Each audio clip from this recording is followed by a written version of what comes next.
भारत की भूमि केवल युद्ध और राजाओं का ही नहीं बल्कि त्याग, तप और आत्मज्ञान का भी रही है। इस धरती पर जन्मे भगवान महावीर एक ऐसे महान तपस्वी जिन्होंने संसार के मोह माया को त्याग कर आत्मा की खोज की। यह कहानी महावीर स्वामी के जीवन की एक ऐसी रहस्यमयी यात्रा पर आधारित है जिसमें न केवल भारतीय संस्कृति की झलक है बल्कि इतिहास, धर्म और रहस्यों का अद्भुत संगम भी है। 6वीं शताब्दी ईसा पूर्व वैशाली राज्य का कुंडग्राम यह वह काल था जब भारत सत्ताओं और सिद्धांतों के बीच झूल रहा था। एक क्षत्रिय राजाओं की शक्ति बढ़ रही थी तो दूसरी ओर आत्मज्ञान की प्यासे भी जाग रही थी। कुंडग्राम के राजा सिद्धार्थ और रानी तिरसला के घर एक पुत्र जन्म लेता है, वर्धमान। कहते हैं उनके जन्म से पहले रानी तिरसला ने 16 स्वप्न देखे, हाथी, सिंह, घोड़ा, लक्ष्मी, पूर्ण चंद्रमा जैसे। ज्योतिषियों ने भविष्यवाणी भी की यह बालक या तो चक्रवर्ती सम्राट बनेगा या महान तीर्थकर। वर्धमान बचपन से ही विलक्षण थे, शस्त्र विद्या में निपुण, ज्ञान में पारंगत, लेकिन वे सांसारिक सुखों से कहीं अधिक वो बाहर के जीवन को रखते थे और ज्यादा मोहित होते थे। ध्यान और सेवा से वो बहुत ज्यादा मोहित थे। एक दिन जंगल में उन्होंने एक विशाल विषधर सर्प को अपने चित्त और करुणा से भस्म कर लिया।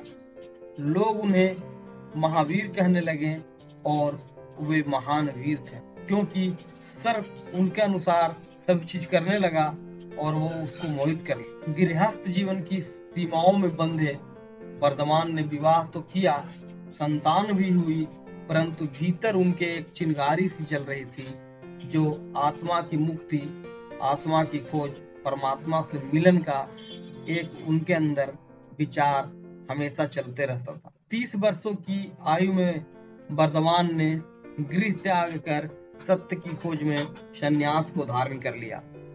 वस्त्र, आभूषण, घर परिवार, वे एक वीतरागी श्रमण बन गए।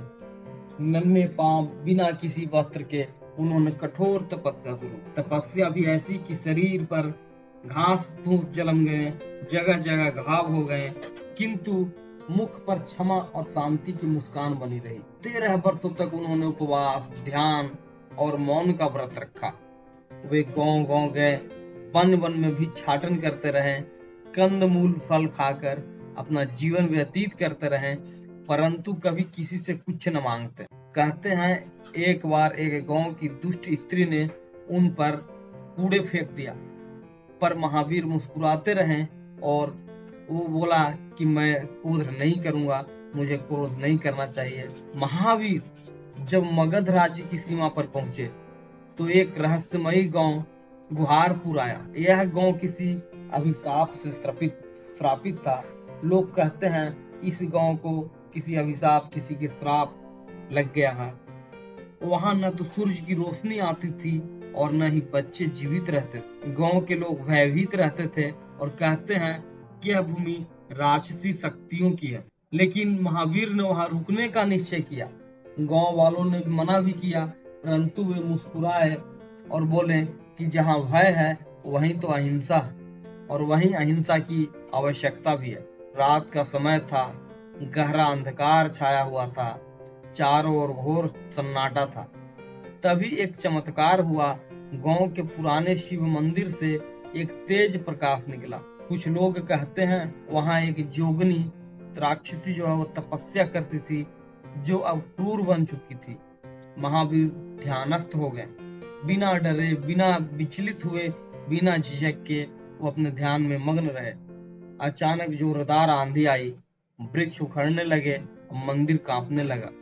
जोगनी का स्वर गूंजा, तुम कौन हो जो मेरे शापित स्थान पर शांति लाने आए हो? महावीर ने उत्तर दिया, मैं केवल आत्मा की शांति चाहता हूँ। तुझमें और मुझमें कोई भेद नहीं है, तू भी उसी आत्मा की अंश है। कहते हैं वह जोगनी बहुत फूट फूट कर रोई। उसकी आत्मा शुद्ध हो गई और वह तेज प्रकाश में विलीन हो गई।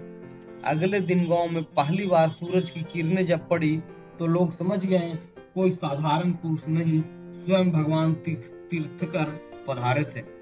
और 13 वर्ष की कठोर साधना के बाद ऋषभदेव के समान वर्धमान को कैवल्य ज्ञान की प्राप्ति हुई। जंभिया नदी के तट पर एक साल वृक्ष के नीचे अब वो केवल महावीर नहीं बल्कि भगवान महावीर बन चुके थे। 24वें तीर्थकर के रूप में उन्होंने कहा, न कोई सृष्टा है और न कोई संहारक, आत्मा ही परमात्मा है। हिंसा सबसे बड़ा पाप है। सत्य, असत्य और ब्रह्मचर्य परिग्रह यही धर्म है। महावीर ने मगध के महान सम्राट बिंबिसार को उपदेश दिया। उनकी शिक्षाओं का प्रभाव दूर दूर तक फैल गया। अंग, विदेह, कौशानवी और अवंती तक। जैन धर्म ने भारतीय संस्कृति को अहिंसा परमो धर्म की पहचान दी। महावीर के अनुयायियों में राजा से लेकर सामान्य गृहस्थ तक सभी शामिल हो गए। स्त्रियों को भी आध्यात्मिक स्वतंत्रता मिल गई। यह उनकी काल की एक सबसे बड़ी क्रांति थी। अपने अंतिम वर्षों में महावीर ने पावापुरी में निर्वाण की अवस्था प्राप्त, परंतु एक रहस्य हमेशा जीवित रहा और कहा जाता है, निर्वाण से कुछ दिन पहले उन्होंने एक शिष्य से कहा था, जब कलयुग पूर्ण अंधकार में डूबेगा, मेरी वाणी फिर से जीवित रहोगी और एक नए रूप में रहेगी। कुछ विद्वान मानते हैं कि यह भविष्यवाणी किसी संत या पुनर्जन्म की ओर संकेत करती है। इसे अब कुछ प्रतीकात्मक मानते हैं। ज्ञान कभी मरता नहीं। तो दोस्तों, ये थी आज की कहानी पसंद आए तो चैनल के सब्सक्राइब करो और बेल आइकन को प्रेस करो ताकि आने वाले वीडियो का नोटिफिकेशन आपको सबसे पहले मिल सके। तो दोस्तों, ये थी आज की कहानी। हमारे चैनल पर आपको मिलेंगी अद्भुत पौराणिक कहानियां, जीवन बदलने वाली प्रेरणादायक कथाएं, महान सम्राटों और ऋषियों के संस्मरण, साथ ही हिंदू धर्म से जुड़ी अनमोल शिक्षाएं। यह चैनल आपको आत्मिक शांति, सकारात्मकता और नैतिक मूल्यों की ओर मार्गदर्शन करेगा। यदि आप जीवन में अच्छे विचारों और प्रेरणा की तलाश में हैं, तो हमारे चैनल को नीचे दिए हुए लिंक पर क्लिक करके अभी सब्सक्राइब करें और हर दिन एक नई सीख पाएं।